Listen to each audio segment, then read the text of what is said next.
Canadian tennis champion leads lawsuit against sports governance. 2 players. 2 paths. 1 objective. By 2019, Novak Djokovic had little left to prove. He was chasing history with every match, each win, record, and Grand Slam title drawing him closer to tennis immortality. His grip on the men's game felt inevitable. Canada's Vasek Pospisil, meanwhile, was fighting a much quieter battle away from the court, recovering from back surgery, rebuilding his ranking, and redefining his place in the sport. What did a 16-time Grand Slam champion, now 24, and a player ranked outside the top 100 have in common? Most people would have said, not much. One was dominating the sport, the other facing a long road back. But beyond their rankings and fame, they shared something more profound, a belief that professional tennis needed a change. Their frustrations with how tennis was governed, how players were heard, and how governing bodies treated those outside the spotlight were eerily similar. Together, they stepped forward with a shared vision, to give players a voice. To reshape the system of power from within. To form the Professional Tennis Players Association. The PTPA, co-founded in 2019 by Djokovic and Pospisil, is a union for tennis players. However, it is not officially recognized as such because tennis players are not classified as employees.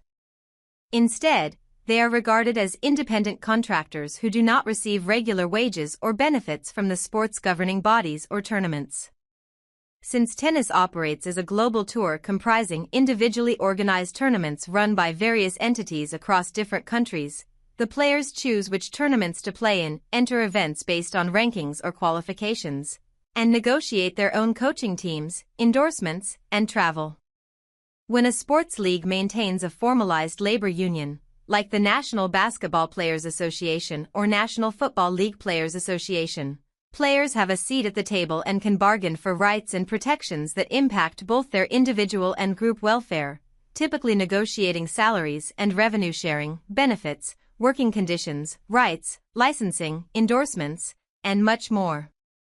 However, if the players are left without any bargaining power, it opens the door to an environment shaped by unilateral decisions that may not reflect the interests of everyone involved.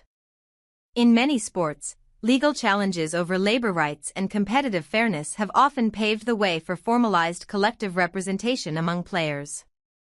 Other sports have gone down a similar path.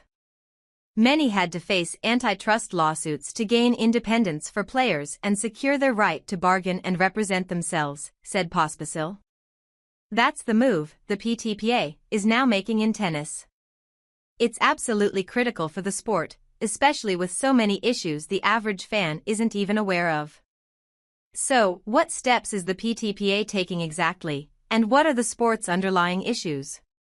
On March 18 of this year, the PTPA formally filed a 163-page antitrust lawsuit in New York City, London, and Brussels, naming the Men's Association of Tennis Professionals and Women's Tennis Association Tours, the International Tennis Federation and the International Tennis Integrity Agency as defendants, and labeling the 4 Grand Slam tournaments as co-conspirators. None of the organizations named in the lawsuit responded to requests for comment. The lawsuit is centered around the following areas: anti-competitive practices, prize money, scheduling, ranking points, player welfare, anti-doping, and anti-corruption investigations. The PTPA claims tennis governing bodies restrict players from experiencing the full benefits of a competitive marketplace and lock the athletes into a system that harms their physical well-being and financial stability. Pospisil is one of the 11 named plaintiffs in the lawsuit. Djokovic is not. One of the main issues highlighted by the PTPA is money, particularly prize money, and the unequal distribution of revenue among the tournaments in which players compete. The PTPA emphasizes that tennis players earn significantly less than their counterparts in other sports. For instance, athletes in the Big Four sports leagues, and even in professional golf, where players are classified as independent contractors, receive up to 50% of league revenue. In contrast, the revenue share for tennis 4 Grand Slam tournaments ranges from only 15 to 20%, with similar figures for ATP and WTA events at the 1,000, 500, and 250 levels. The lawsuit also highlights the overwhelming disparity between top and lower-ranked players. It's sad to see a sport worth billions of dollars, yet only a handful of players can actually make a living from it, said Pospisil. He highlighted additional concerns raised in the lawsuit regarding the ranking system, monopolization of the sport, and player rights. When you join the tour, you sign an agreement to follow all its rules and regulations, you're bound to it. Especially if you're in the top 30, you're required to play a certain number of events. Everyone has to play because of the ranking system. There's really only one tour, no alternatives, and it's the only path to making any money. The lawsuit alleges that the ranking system is not based on merit and does not accurately represent players' performances compared to their counterparts, their win rates, or the significance of their match victories. Instead, it rewards players for the frequency with which they participate in specific events on the tours. Thus, the lawsuit also argues that the system is designed to compel players to participate in their tournaments at the exclusion of other competitive tennis events.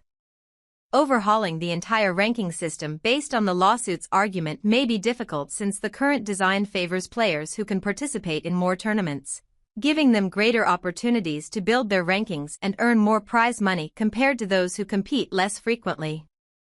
However, specific changes could be made to give players more flexibility regarding mandatory events.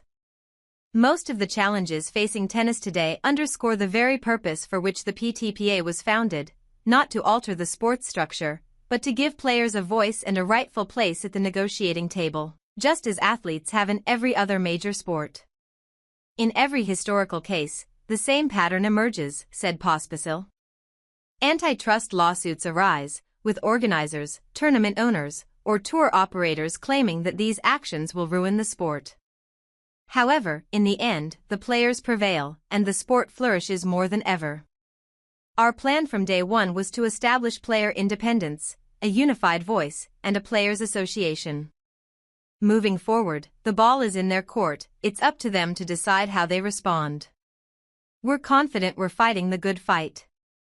There's never a perfect time to file a lawsuit, but if there ever was one, this is it. This is the moment for tennis.